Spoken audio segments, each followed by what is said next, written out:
So it is really about seeing L2 learning as a process of becoming bilingual, asking us the question, what is the purpose of learning a second or additional language? Is to become bilingual, multilingual, not to become another monolingual. Obviously, that's an impossibility.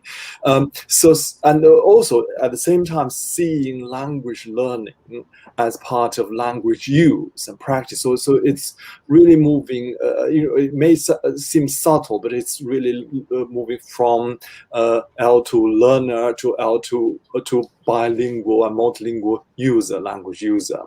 It's clearly an improvement on the more system centered or structure centered approaches, for example, interlanguage and other concepts, towards a more user centered approach.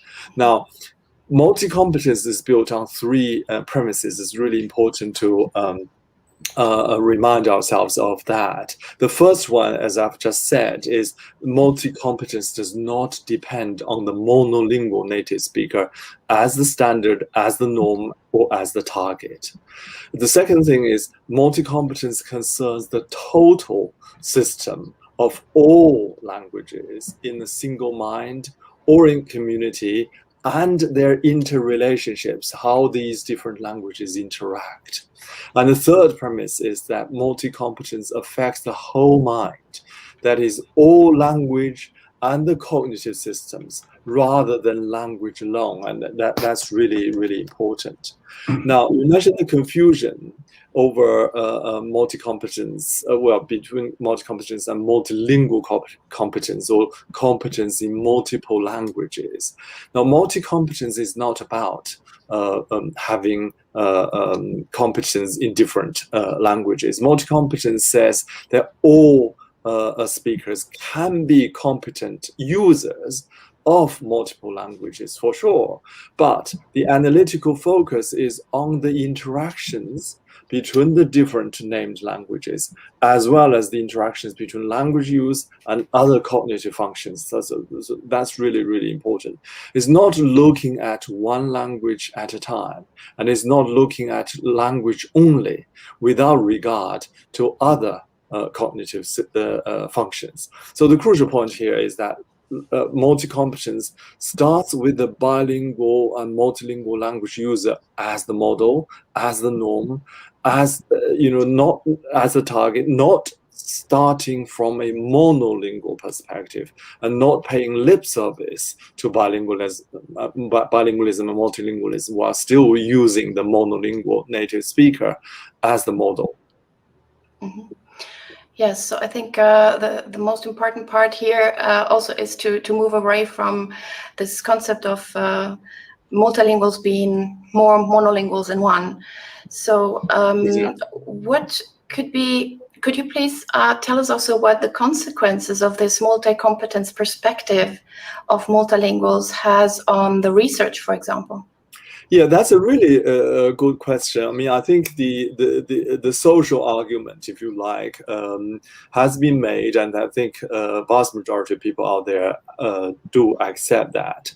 But how do we translate that into our own practice as researchers? The concept of multi-competence urges us to focus on the interactions between the languages, not one language only, or one language at a time, avoiding what Vivian Cook called the comparative fallacy, comparing to monolingual native speakers. Second language learning is to become bilingual and multilingual, as I said, not to become another monolingual native speaker. And we know that process is necessarily different from a monolingual acquisition of the first language. So there's no point of comparing the bilingual to the monolingual as if the monolingual somehow sets the standard, the model.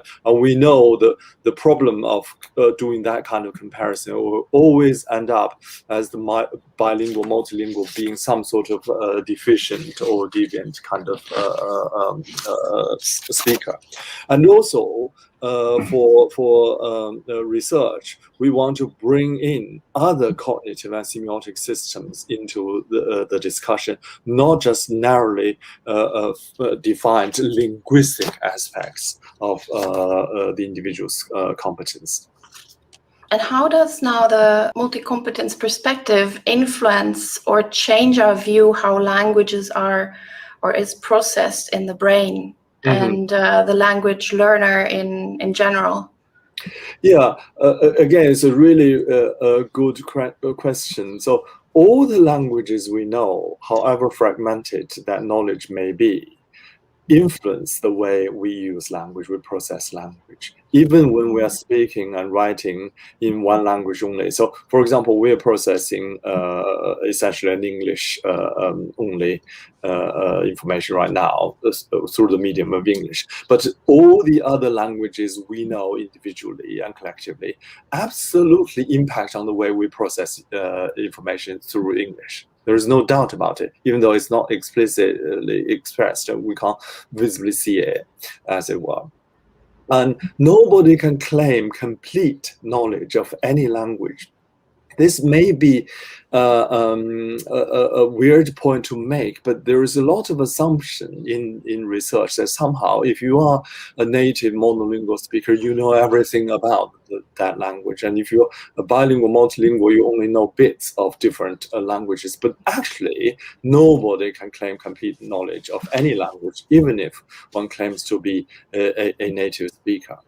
And there is no such thing as a language-only brain area. You asked about how a language is processed in the brain. Now, the neural networks responsible for language processing are for processing all languages. Different named languages are not represented or stored in different parts of the brain. And that's one point. And the other point is the brain area for language is also responsible for other cognitive functionings like memory, attention, even emotion. That's one of the reasons why there is such an increase of interest in emotion and language learning in recent years.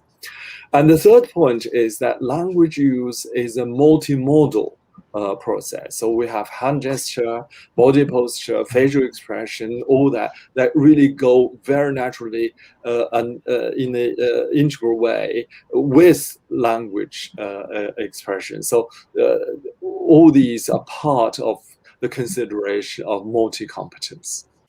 If you like what you just saw and want to see the whole interview, please click here. Or if you want to know what other great content RML has to offer, here are the YouTube recommendations. And as always, please click on that big button in the middle to subscribe. See you soon.